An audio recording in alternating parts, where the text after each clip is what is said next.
Chaque fois que je travaille avec la Marine nationale, quelle que soit la mission, j'ai l'impression de faire quelque chose d'utile pour moi et pour mon pays.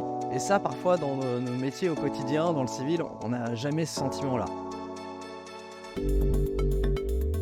J'ai que des bons souvenirs de toutes les missions qu'on m'a confiées. Je me rappelle, il y a 1 an et demi, j'ai participé à un exercice de contre-terrorisme sur la façade atlantique. Et mon rôle, c'était de faire de la pression médiatique simulée. Ça veut dire que pendant l'exercice, on rédigeait avec une petite cellule soit des sortes de tweets, une pression sur les réseaux sociaux, soit des articles factices. Bref, ça, c'était un bon souvenir.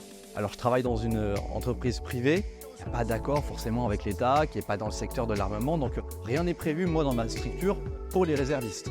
Mon premier rôle dans la réserve, ça a été d'être auprès du rugby club de la Marine nationale, qui joue chaque année notamment un match contre la Royal Navy. Donc je fais partie de l'encadrement, je les aide dans des missions de communication, je les aide à faire des portraits de joueurs, des résumés de matchs, bref, quelque chose qui n'est pas très loin de mon métier de tous les jours, dans le civil, mais que j'adapte pour la Marine nationale.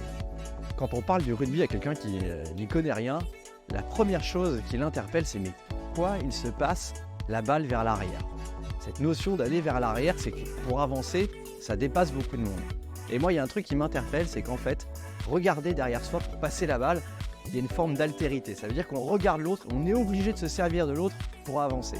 Et sur un bateau, dans un groupe, c'est ça en fait. On est obligé de s'appuyer sur l'autre. Le rugby, c'est pas un sport de soliste, c'est un sport collectif. Sur un bateau, il y a un esprit d'équipage et du plus petit au pacha, on a besoin de tout le monde pour avancer, sinon le bateau il s'arrête, sinon la mission elle n'est pas menée à son terme. La marine et j'imagine les armées, elles sont à la recherche de profils différents. Je pense qu'on apprend autant de ce qu'on a dans la marine quand on est réserviste que nous on apporte aussi. C'est vraiment un échange qui est très équilibré.